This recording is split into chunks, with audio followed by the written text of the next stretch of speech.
Good morning everyone, welcome to target for IQ। तो देखिए हमने एक सीरीज चलाई हुई है क्वेश्चन आंसर्स की, तो उसी को आगे बढ़ाते हुए आज का मैं फिर से स्टार्ट कर रही हूँ कॉन्स्टिट्यूशन के कुछ क्वेश्चंस। ठीक है, तो 50 क्वेश्चंस हम करा रहे हैं, टॉप मोस्ट 50 क्वेश्चंस कराए जा रहे हैं। ठीक है, ये आपके पीटी के लिए मोस्ट इंपोर्टेंट है। ठीक है, जब भी आप कोई सब्जेक्ट पढ़े और उसके MCQs जरूर करें, PYQ जरूर करें, उससे आपके आपके कंसेप्ट जरूर क्लियर होते हैं और आपको एक पता भी चलता है कि जो आप पढ़ रहे हैं वास्तव में आप उसको किस तरीके से पढ़ रहे हैं और उसमें क्वेश्चंस किस तरीके से बने हुए हैं। ठीक है, कोई भी कंसेप्ट जब तक आप क्वेश्चन से नहीं करते हैं तब तक वो आपका एक तरीके से पूर्ण रूप से कंप्लीट नहीं होता है। तो ये एक स्पीड सेशन हमने चलाया हुआ है जिससे आपके ज्यादा से ज्यादा हम क्वेश्चन यहाँ पर कवर कर सके। ओके, तो चलिए स्टार्ट करते हैं आज का फर्स्ट क्वेश्चन।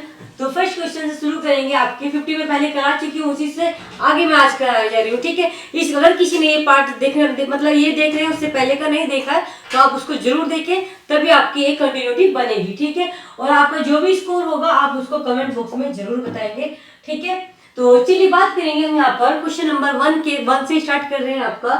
ठीक है, क्वेश्चन नंबर 1 है आज का कि which of the following can be issued against private individual as well as private authority। ठीक है, कि आपकी कौन सी रिट यहाँ पर, ठीक है, किसकी, इंडिविजुअल की अगेंस्ट भी और आपका क्या है, आपका एक तरीके से पब्लिक की अथॉरिटी के अगेंस्ट भी हो सकती है। तो वो कौन सा है आपका, वो रिट है आपकी हैबियस कॉर्पस। ठीक है, 51 का आपका कौन सा हो गया, हैबियस कॉर्पस हो गया। ठीक है, और इसका आंसर 1 ओनली यहाँ पर ए आ जाएगा। ठीक है, इसका आंसर क्या हो गया आपका 1। नेक्स्ट बात करेंगे, जो system of public interest litigation है वो इंट्रोड्यूस की जाती है इंडिया में, मतलब इंट्रोड्यूस जो किया गया है PIL। ठीक है, पब्लिक इंटरेस्ट लिटिगेशन, वो कैसे इंट्रोड्यूस की गई है, तो हमारा वो एक तरीके से जुडिशियल इनिशिएटिव। ठीक है, क्या है आपका जुडिशियल इनिशिएटिव है, ये आपका जुडिशियल इनिशिएटिव के थ्रू ही आपका PIL आई है। नेक्स्ट आपका which of the following writs literally means you may have the body। Question बनता है आपका कि यहाँ पर इसका मीन्स कौन सी, मतलब कौन सी रिट का ये मतलब है कि you may have the body, इस ये आपका आता है हैबियस कॉर्पस। हैबियस कॉर्पस का मतलब होता है कि आपको उस व्यक्ति को सशरीर प्रेजेंट करना है कोर्ट के सामने। ठीक है, बात क्लियर।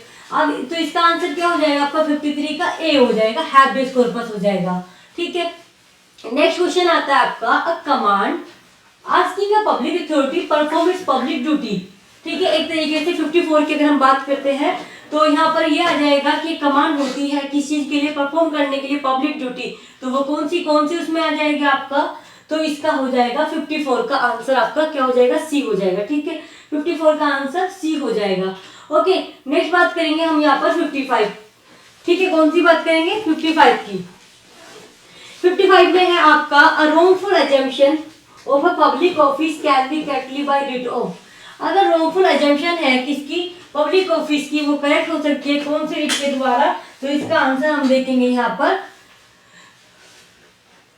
quo warranto। ठीक है, 55 का आंसर हो जाएगा आपका बी, quo warranto। ठीक है, quo warranto का ही मतलब होता है कि by what authority you have, एक तरीके से आप जिस पद पर हैं आपके पास उस चीज की अथॉरिटी है या नहीं है। ठीक है, तो ये पूछा जाता है कि किसी पद को लेकर के अगर करेक्ट किया जाता है, पब्लिक ऑफिस का मतलब होता है जो सरकारी पद होते हैं उसके बारे में बात की जाती है, तो वो आपकी अथॉरिटी रिट होती है quo warranto की, कि अगर आप इस पद पर हैं तो आपकी क्या अथॉरिटी है, आप इस पद के लायक है भी या नहीं है, आपके पास अथॉरिटी है या नहीं है।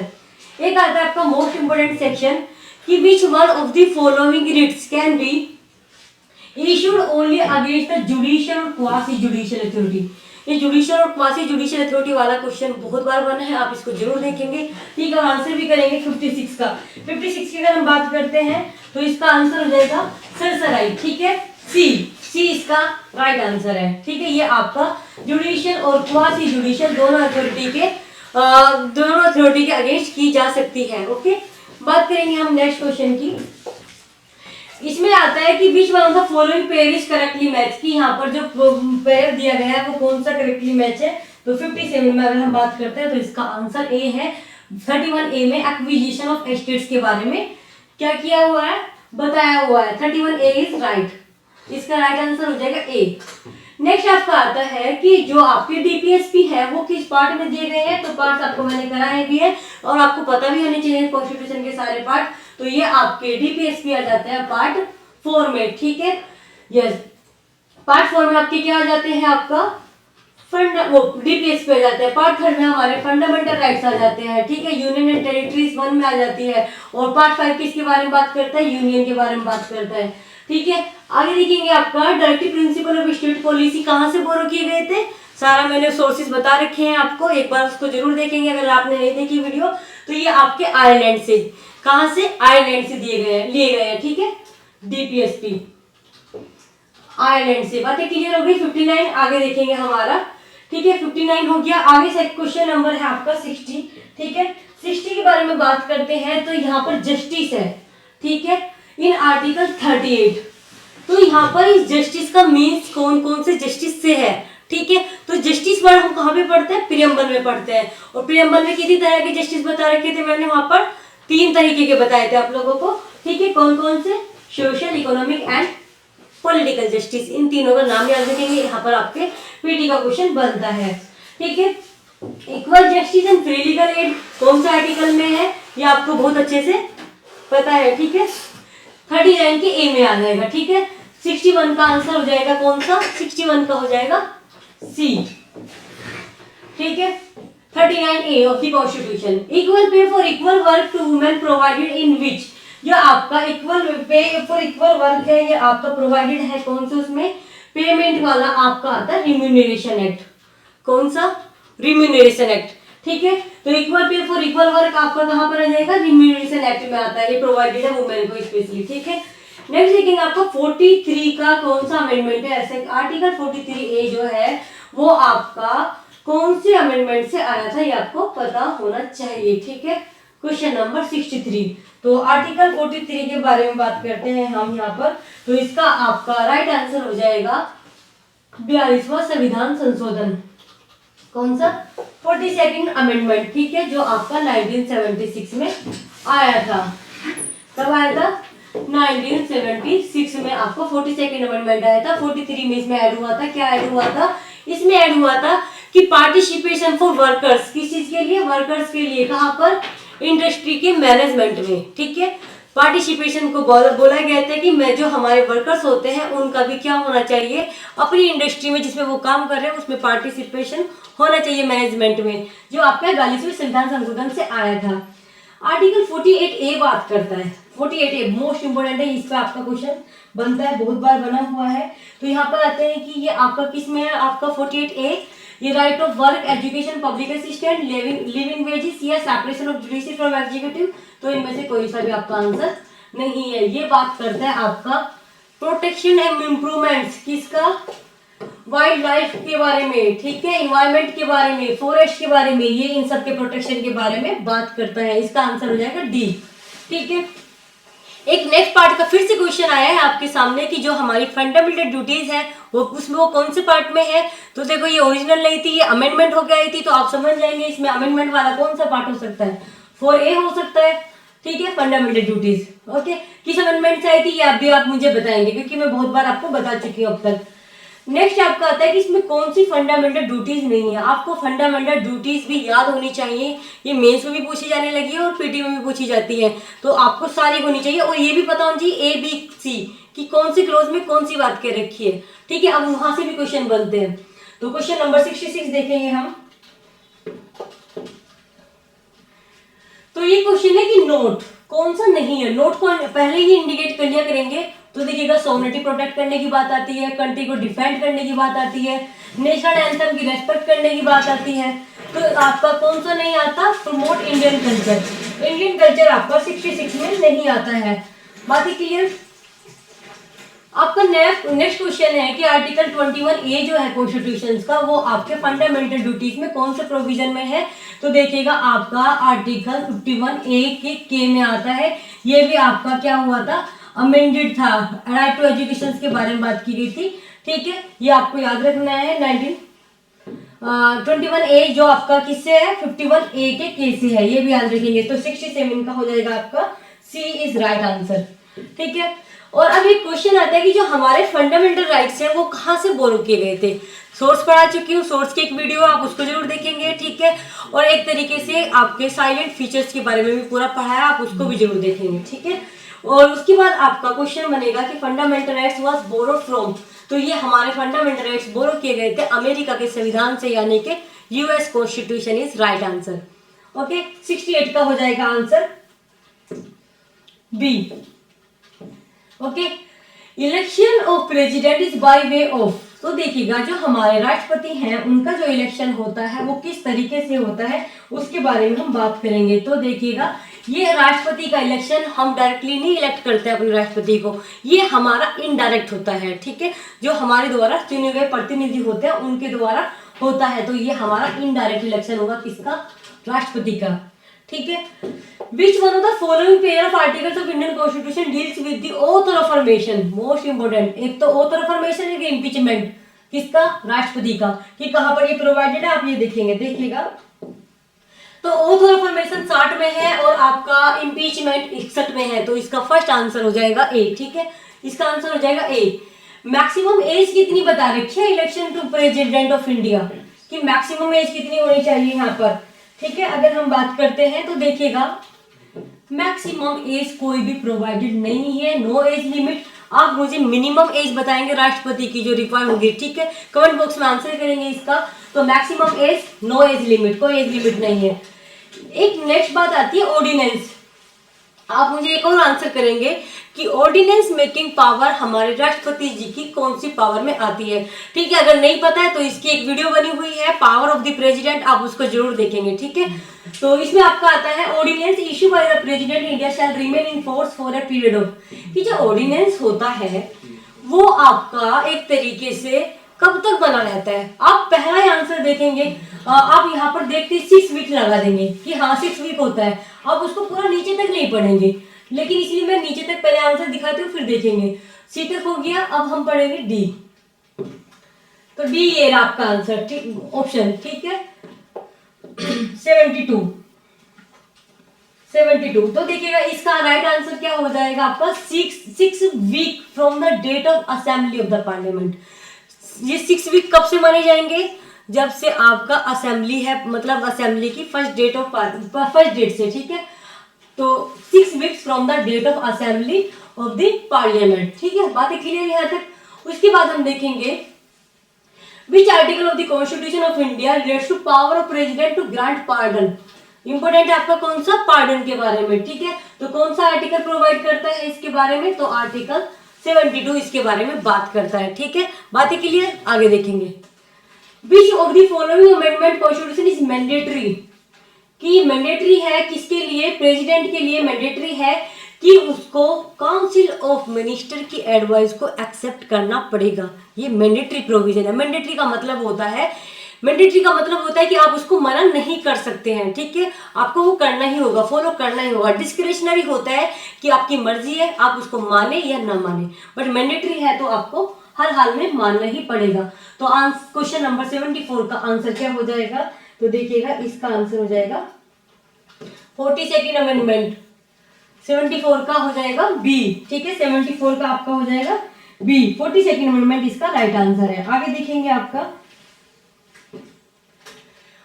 Who among the following is select the Vice President of India? Select the correct from the code given below. देखिएगा जो हमारे प्रेसिडेंट ऑफ इंडिया होते हैं उनको कौन, वाइस प्रेसिडेंट ऑफ इंडिया जो होते हैं उनको कौन इलेक्ट करता है, ठीक है, उसके बारे में हमारे यहाँ पर क्वेश्चन है, ठीक है। तो इसका आंसर क्या हो जाएगा, यस, मेंबर ऑफ लोकसभा करते हैं, राज्यसभा के मेंबर करते हैं, तो करते हैं। 75 का अगर हम बात करते हैं तो आंसर हो जाएगा आपका ए, ठीक है, क्या हो जाएगा, ए हो जाएगा, ओके, क्योंकि मेंबर ऑफ लोकसभा और राज्यसभा आ जाएंगे, लेजिस्लेटिव असेंबली के यहाँ पर नहीं आएंगे, क्योंकि किसका इलेक्शन हो रहा है यहाँ पर, वाइस प्रेसिडेंट ऑफ इंडिया का। एक आपका मोस्ट इंपोर्टेंट आर्टिकल है 75, ठीक है, तो यहाँ पर आता है कलेक्टिवली रेस्पॉन्सिबिलिटी, और 75 का भी क्लोज कौन सा आता है यहाँ पर, 3, कौन सा क्लोज, 3 क्लोज, ठीक है, 3 क्लोज आपका यहाँ पर बात करता है किसका, ये बात करता है आपका कलेक्टिवली रेस्पॉन्सिबिलिटी की, ठीक है। तो बातें के लिए यहाँ तक इसको याद रखेंगे जरूर।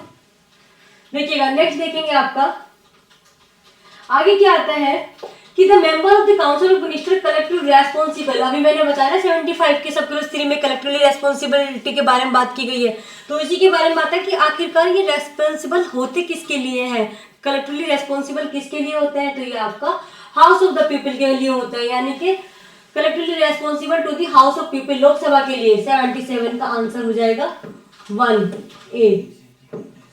ठीक है, Which of the following amendment act of the constitution provides appointment of one person as a governor to or more state? देखिएगा ये अमेंडमेंट आपका बहुत इंपॉर्टेंट है, 78 का अगर हम बात करते हैं बहुत इंपॉर्टेंट है, देखिएगा।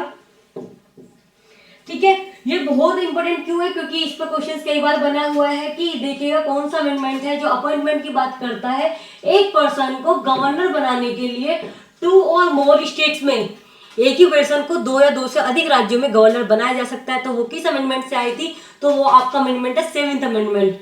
Right answer is D. ठीक है, 78 का राइट आंसर हो जाएगा डी। आगे देखेंगे 79। देखिएगा कि which one of the following article of the constitution deal करता है with the power of governor, governor की कौन से आर्टिकल मतलब पावर से बात की गई है, ऑर्डिनेंस के बारे में। अगर ऑर्डिनेंस बनाया जा रहा है तो ऑर्डिनेंस कौन से आर्टिकल में बना सकते हैं, कौन, गवर्नर। यहाँ पर किसकी पावर दे रखी है 79 क्वेश्चन में, तो यहाँ पर गवर्नर की बात की गई है। ठीक है, तो यहाँ पर हम बात करते हैं 213। तो अभी मैंने आपसे पूछा था कि पहले एक क्वेश्चन पूछा था कि ऑर्डिनेंस मेकिंग पावर कौन सी पावर में आती है और कौन से आर्टिकल में दी गई है, राष्ट्रपति की पावर आप बताएंगे। यहाँ पर मैंने और गवर्नर की बताई आप लोगों को। ठीक है, गवर्नर की होगी 213 में। एक लिस्ट मैच करते हैं, यहाँ पे सामने आपके लगाती हूँ, लिस्ट मैच करेंगे। ठीक है, देखिए क्वेश्चन नंबर आपका 80 है। ठीक है, क्वेश्चन नंबर 80 है। तो अगर हम बात करते हैं यहाँ पर आर्टिकल 61 इम्पीचमेंट की बात करता है, procedure for the impeachment of the president. 71 बात करता है किसकी, 71 बात करता है matters relating to election of vice president और प्रेसिडेंट। 71 4 से हो गया। अपॉइंटमेंट ऑफ एड हॉक जज इन सुप्रीम कोर्ट कौन सा बात करता है, ये आपका 127 बात करता है। 215 बात करता है कि जो हाई कोर्ट होता है वो भी कोर्ट ऑफ रिकॉर्ड होता है। आप एक और क्वेश्चन बताएंगे कि सुप्रीम कोर्ट भी क्या कोर्ट ऑफ रिकॉर्ड होता है, अगर होता है तो कौन से आर्टिकल में होता है वो भी बताएंगे। ठीक है, तो इस तरीके से आप इसको मैच करेंगे तो देखिएगा 61 का 3 हो जाएगा। ठीक है, एंड उसके बाद 71 का 4 ये। ठीक है, एंड 6 का सी का हो जाएगा आपका 1 एंड 2। ठीक है, इसका आंसर हो जाएगा आपका डी। बात है क्लियर। 81 में देखेंगे, ये बहुत ही इंपॉर्टेंट है और बहुत आसान सा क्वेश्चन है, इसको आप सब लोग अच्छे से जानते होंगे। दोनों ही क्वेश्चन जो आने वाले हैं ये बहुत ही आसान है, ये किसी के भी गलत नहीं होने चाहिए। अगर किसी के गलत है तो फिर आपको और भी अच्छे से पढ़ने की जरूरत है फिर। ठीक है, 79 है आपका कॉन्स्टिट्यूशन का parliament for the union. Parliament में क्या क्या चीजें आती है तो आप इसको बताएंगे, लोकसभा आती है, राज्यसभा आती है और आपका राष्ट्रपति आता है। तो ये ऑप्शन किसमें हो सकता है, president, council of state and house of people, ये तीनों ही आता है, तो तीनों इसी में है, तो इसलिए यहाँ पर हो जाएगा ये। मनी बिल जो होता है वो इनिशिएट होता है किसमें, मनी बिल इनिशिएट होता है फाइनेंस कमीशन, राज्यसभा, लोकसभा, तो मनी बिल होता है आपका लोकसभा में इनिशिएट। ठीक है, एक ये बात आती है कि नेक्स्ट क्वेश्चन आपका 83 की मैक्सिमम गैप परमिसिबल है बिटवीन 2 सेशन ऑफ पार्लियामेंट, कि मैक्सिमम इससे ज्यादा गैप आप नहीं कर सकते बिटवीन 2 सेशन ऑफ पार्लियामेंट। ठीक है, तो वो कितना है आपका, आंसर करेंगे जल्दी से क्वेश्चन नंबर 83 के बारे में। 83 के बारे में तो ये आपका बहुत इंपॉर्टेंट क्वेश्चन है। 6 मंथ, 6 मंथ से ज्यादा डिफरेंस नहीं होना चाहिए किसके बिटवीन किसके सेशन ऑफ द पार्लियामेंट। ठीक है, पार्लियामेंट के सेशन के बीच में। 84 पे चलेंगे हम। 84 कहता है कि राज्यसभा के पास, देखो अभी हमने क्या पढ़ा कि मनी बिल कहाँ पर इंट्रोड्यूस हो रहा है, इनिशिएट हो रहा है, लोकसभा में हो रहा है, तो क्या राज्यसभा के पास भी इस बारे में कोई पावर है, तो यस पावर है कि वो उसको 14 दिन तक अपने पास रोक के रख सकती है। ठीक है, और उसके बारे में जो भी कुछ सजेशन है वो दे सकती है। तो कितने दिन तक भी तो होल्ड कर सकती है, आंसर इज 14 डेज, 14 दिन के लिए। On the dissolution of Lok Sabha, most important, बहुत ही इंपॉर्टेंट क्वेश्चन है आपका, कि on the dissolution of Lok Sabha a bill pass by both house of the parliament. देखिएगा जब आपका 85 के बारे में अगर हम बात करते हैं तो यहाँ पर आता है कि जब लोकसभा का डिसोल्यूशन होता है, बिल पास हो गया दोनों हाउस ऑफ पार्लियामेंट से, एंड वेट कर रहा है असेंट ऑफ प्रेसिडेंट। दोनों ने पास कर दिया, लोकसभा ने भी राज्यसभा ने भी कर दिया है, ठीक है। अब वेट कर रहा है किसका, वेट कर रहा है असेंट किसकी, राष्ट्रपति के असेंट के लिए। तो ऐसे में डिसोल्यूशन होने पर तो क्या होगा, क्या वो कानून बचेगा नहीं, या जो भी कुछ है लैप्स हो जाएगा, डज नॉट लैप्स, या अप्रूवल नई लोकसभा में किया जाएगा। तो देखिएगा इसका आंसर हो जाएगा डज नॉट लैप्स, लैप्स नहीं होगा, ठीक है। अगर डिसोल्यूशन हो भी जाता है लोकसभा का तो इसका राइट आंसर हो जाएगा 85 का बी, ठीक है। 85 का क्या हो गया यहाँ पर, बी, डज नॉट लैप्स, ठीक है। उसके बाद नेक्स्ट क्वेश्चन आपका आता है प्रोरोगेशन मीन्स क्या होता है। देखिएगा प्रोरोगेशन एक वर्ड होता है, टर्मिनोलॉजी दी जाती है हमारा, ठीक है। तो ये अगर हम बात करते हैं इसका मतलब होता है प्रोरोगेशन का सेशन को टर्मिनेट करना, okay. Right answer is D, termination of session. During the proclamation of emergency duration of the house of the people may be extended. Most important question है कि अगर इमरजेंसी लगी हुई है तो आपका हाउस ऑफ पीपल की ड्यूरेशन को बढ़ाया जा सकता है पार्लियामेंट के द्वारा for a period not exceeding, कितने टाइम से ज्यादा आप उसको नहीं बढ़ाएंगे।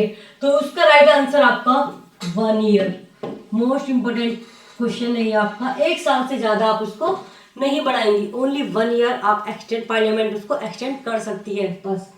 अभी देखेंगे no member of parliament shall be liable to any proceeding in any court in respect to him anything said or vote given by him parliament is provided in, कि ये किस आपके प्रोविजन में बताया गया है, पार्लियामेंट्री प्रिविलेज के नाम से भी जाना जाता है आपका, कि जो पार्लियामेंट के मेंबर होते हैं वो एक तरीके से किसी भी कोर्ट में प्रोसीडिंग के लिए लायबल नहीं होंगे। उन्होंने क्या कहा, क्या वोट दी, इसमें उनको कोई भी आपका केस नहीं चलेगा।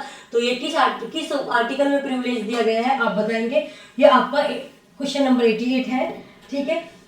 बहुत इंपॉर्टेंट भी पूछा भी जाता है, आर्टिकल 105 पार्लियामेंट्री प्रिविलेजेस के नाम से भी इसको हम जानते हैं। विच of the following schedule of the constitution India contains anti defection. Anti defection आपकी है 10th शेड्यूल, आंसर डी, ठीक है 10th schedule. Out of the following which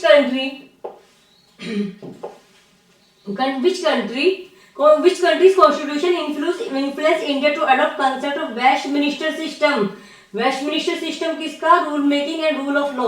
तो ये हमारा कहाँ से इन्फ्लुएंस हुआ है, वेस्टमिनिस्टर का कंसेप्ट, ठीक है। तो ये हमारा होता है, क्योंकि पार्लियामेंट्री कंसेप्ट कहाँ से लिया गया, तो वहीं से वेस्टमिनिस्टर कंसेप्ट है, ये पता होना चाहिए आपका।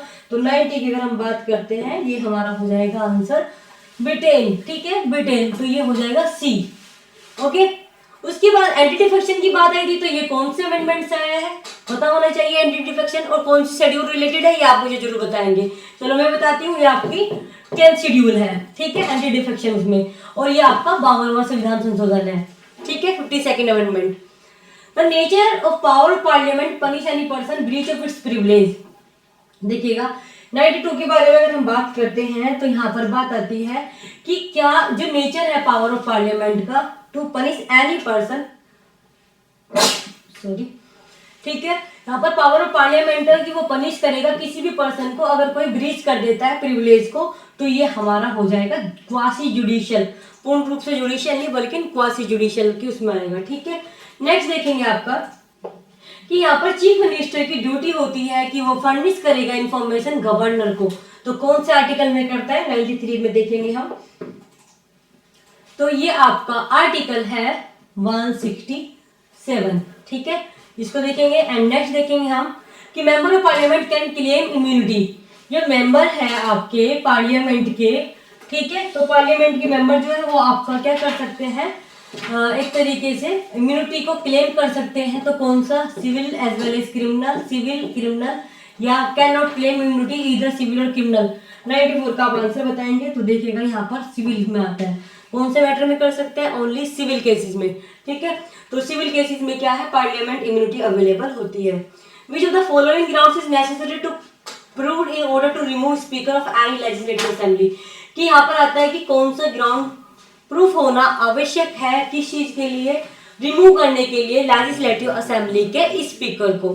तो आप जरूर पढ़ें और आंसर करें इसका। 95 का आंसर क्या हो जाएगा, डी। इसमें आपका कोई सा भी नहीं आता है। 95 में अगर हम बात करते हैं D, none of the above, misbehaviour incapacity या इमोरल मॉरल टर्पिट्यूड, इसमें ये नहीं रहेगा। नेक्स्ट देखेंगे आपका सुप्रीम कोर्ट को इस्टेब्लिश किया जाता है कौन सा आर्टिकल में, 96 का आंसर मोस्ट इंपोर्टेंट है, 124 में इसका गठन आता है, ये पता होना चाहिए, मोस्ट इंपोर्टेंट है। ठीक है, सुप्रीम कोर्ट के सारे आर्टिकल आपको पता होने चाहिए। Which of the following country supreme court जज are appointed life tenure terming upon death resignation और कन्विक्शन। ठीक है, तो ये सारी बात अगर हम बात करते हैं हमने कहाँ से ली है, एक तरीके से बात करेंगे, इसका आंसर देखेंगे 97 का। 97 में अगर हम बात करेंगे इसका आंसर हो जाएगा यूएसए। देखिएगा जो हमने जुडिशरी के ये सारे सिस्टम्स लिए हैं ना, सारे प्रोविजंस जो लिए हैं हमने यूएसए से लिए हैं। ठीक है, क्योंकि सारी व्यवस्था उसी के हिसाब की है जुडिशरी में हमारी। Under the constitution of India the procedure for removal of supreme court जजेस गिवन। ठीक है, रिमूवल हमारे कौन से क्लॉज में है, तो 124 के 4 में दिया गया है, आपको पता होना चाहिए, बहुत इंपॉर्टेंट है ये।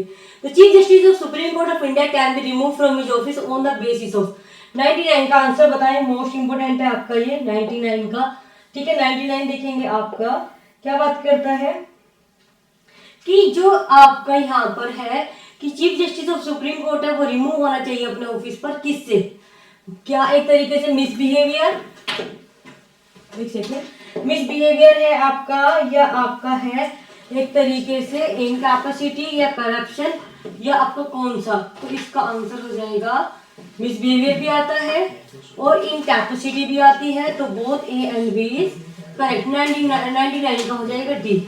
ठीक है, ये अब आपका आज की सीरीज का लास्ट क्वेश्चन मैं कराने जा रही हूँ। जो जज ऑफ सुप्रीम कोर्ट है वो रिजाइन कर सकते हैं, अपने रेजिग्नेशन किसको दे सकते हैं, राइटिंग में लिखकर किसको दिया जाता है, 100 है लास्ट क्वेश्चन और आप इसको जरूर करेंगे। ठीक है, तो ये हो जाएगा आपका आंसर राष्ट्रपति जी, प्रेसिडेंट। ठीक है, तो ये आज के 50 क्वेश्चंस आपके कंप्लीट होते हैं। ठीक है, इससे आगे का हम आगे देखेंगे, कल देखेंगे नेक्स्ट वीडियो में। ठीक है, तो आपका जो भी स्कोर होगा आप इसको जरूर लिखेंगे। And thank you so much.